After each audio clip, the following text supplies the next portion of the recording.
Welcome back to FreightWaves Now. This is your second carrier update of the morning. Donnie, gonna start, we kind of erased that holiday period. Yeah, so we're getting past the holiday period. Now this is OTRI, so this is dry van, reefer, flatbed, everything all crammed in together. What we're gonna start and look at now is on our next chart here, we're gonna move over to dry van only. And of course, very similar, and again, you see where we're getting past that holiday period and volumes have actually moved up. So we've gone from, we were right there below 13,250, we're up to not 13, 92.50, and we're up to the 93.78. Used to the OTRI, we're in the 13,000s. But here we see rejection rates, of course, they came down. Now they've moved back up just a little bit to 8.64. So kind of to keep an eye, see if they're going to come up a little bit. They've been kind of running between that, 8 and 9% ever since back in April. So we want to try to get out of that. So, call it steady, but, slight ups, slight downs. But they've really been staying within a 1%. Yeah, I think the big takeaway here is you've seen volumes kind of on this steady increase since really the end of April. I mean, outside of this little blip there a couple days at the beginning of May, you've been on this upward move and rejections have been flat, which tells me it's a pretty good thing, right, for the overall market. Well, it shows that there's still, the market's still healthy. Yeah. Depending on what side you're sitting on, you may want to see rates going up, you may want to see rates going down. From a carrier perspective, I like to see the rates kind of start trending back up a little bit.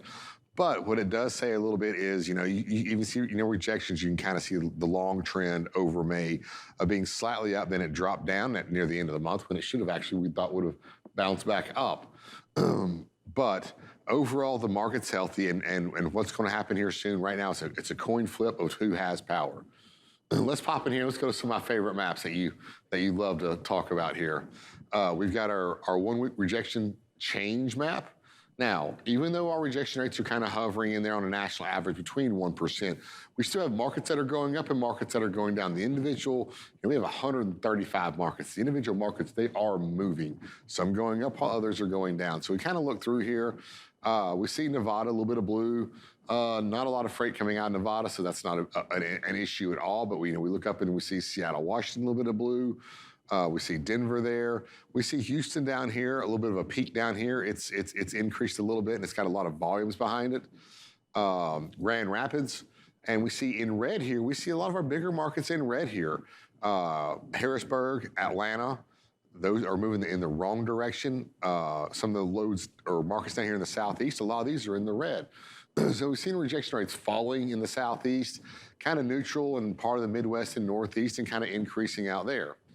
We'll jump over here and look at the head haul. So now that we looked at rejection rates, let's look and see how its capacity is actually going. So we see Southern California, of course, it's dark blue.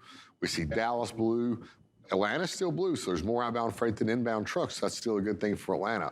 Columbus, Harrisburg, a lot of markets in New Jersey and New York there's a lot of blues that are still showing capacity tightening. So you kind of want to run towards these markets as well and mix it in. So we still have a lot of healthy markets that are good for carriers to run to. Awesome. Well, thank you so much for this update, Donnie. We'll be sure to check in with you a little later. Right now, we'll toss it over to Kaylee and Michael.